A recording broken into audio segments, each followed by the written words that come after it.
The Los Angeles Clippers front office has done a very, very solid job this offseason reconstructing this roster around Paul George and Kawhi Leonard, and I'm here today to tell you why. Of course, they've got the two superstars. However, those two superstars can never stay healthy. PG, always on the sideline. Kawhi Leonard, always on the sideline. So hopefully, it's not looking too likely at this point, but they can find one season where they can play a full season together in the playoffs. They get rid of Marcus Morris, Mason Plumlee, and Russell Westbrook are a couple of veterans that they do bring back, though. Very solid moves there. We're going to get into detail about that. They also bring in KJ Martin from the Houston Rockets. Love that move. Love their two draft picks as well. We're going to get into detail about all of that in today's video, so probably should stick around to the end if you like the Clippers or you just like basketball in general. Also, make sure to hit that like button. That'll really help us out in the YouTube algorithm. Also, leave me a comment down below if there's anything you need to correct about today's video, or you just want to leave a comment. Also, about 97% of my audience is not subscribed. Make sure to hit that subscribe button because odds are you aren't. Also, turn on the post notifications, and we have a TikTok. So go check that one out as well. Now, with all that out of the way, let's go ahead and get started by looking at this draft class that they brought in. Their whole goal this offseason was to get younger and more athletic. Kawhi aging, Paul George aging. So they bring in Kobe Brown from Missouri University. They go out, get him in with the last pick of the first round, number 30 overall. And he's going to be very, very good for them. 6'7", 240 pounds, and we're talking about a guy that can contribute from day one. Both of their draft picks really can contribute from day one. Goodness. 16 points per game, 7 rebounds, 2.5 assists, while leading to Missouri to that NCAA tournament last year. So he had a heck of a season, senior season at Missouri.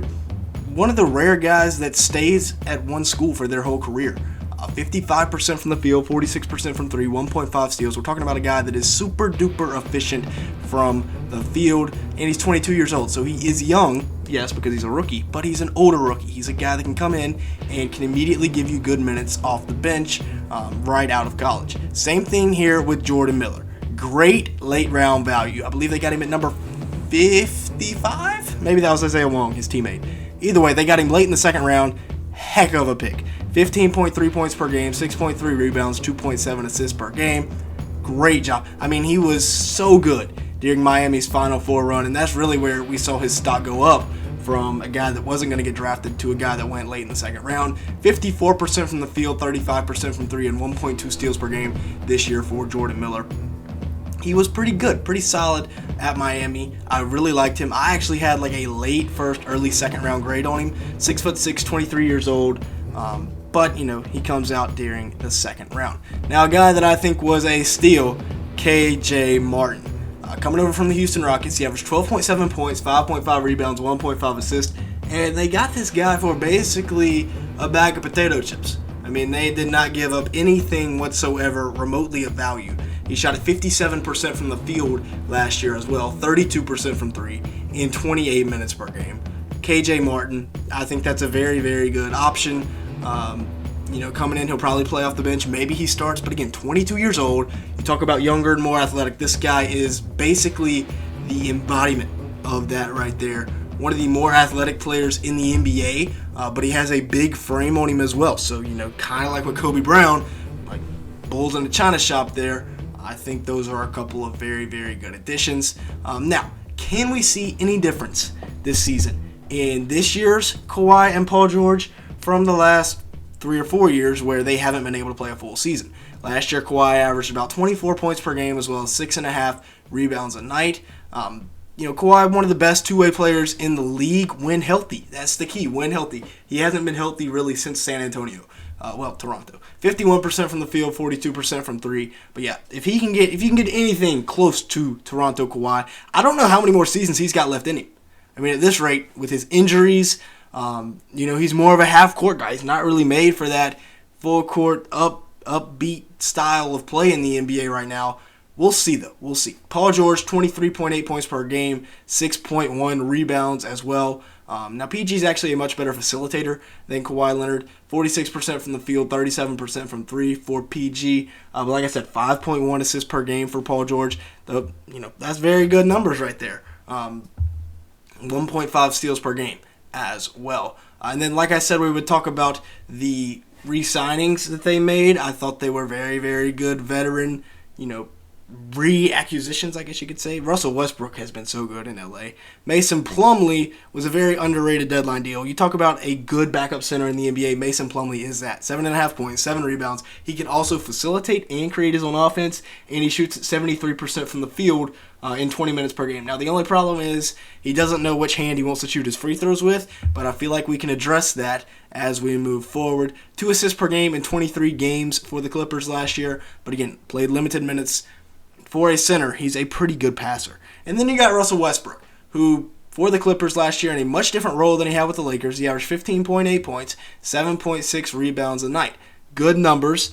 Now he was also pretty efficient for the Clippers, which is something we haven't seen out of Russ in a long time.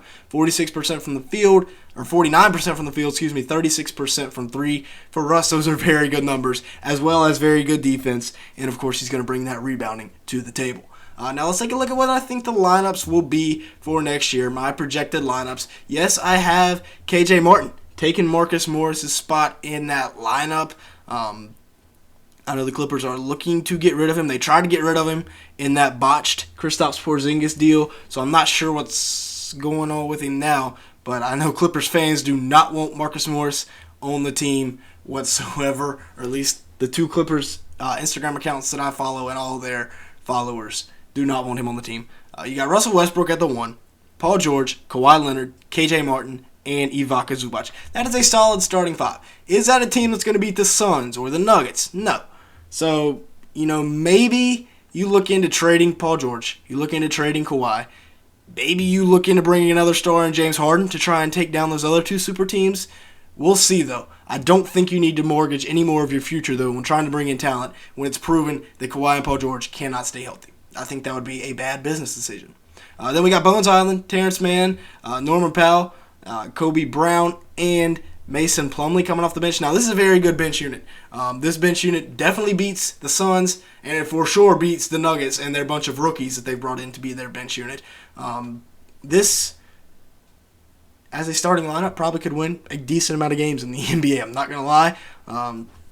I like Bones a lot off the bench. I like Norman Powell off the bench. I like Kobe Brown. I think he's going to be a very high-impact rookie that people will be shocked by his production. Mason Plumlee, like I said, he's a great backup center in the league. Overall, I really like their depth. However, I'm just concerned about the stars and their health. Are they going to be able to stay healthy for a full season?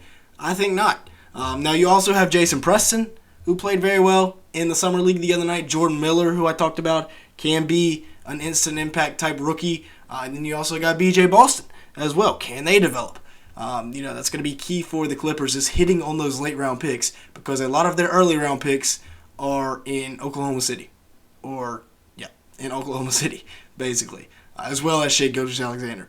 But yeah, with that being said, let me know your thoughts down in the comments below on the LA Clippers this year. I kind of got mixed feelings about them. Like I said, their starting lineup, definitely not enough to compete with the Phoenix Suns or the Denver Nuggets of the world, but they're deeper than both of those teams. So we'll see how that depth comes around in the playoffs. With that being said, that's going to be it for today's video. If you like NBA content, make sure to hit the subscribe button, as well as turning on those post notifications. See if we can get like 200 likes on today's video. That'd be great. That'd mean a lot to me. And yeah, with all that being said, thank you so much for watching today's video.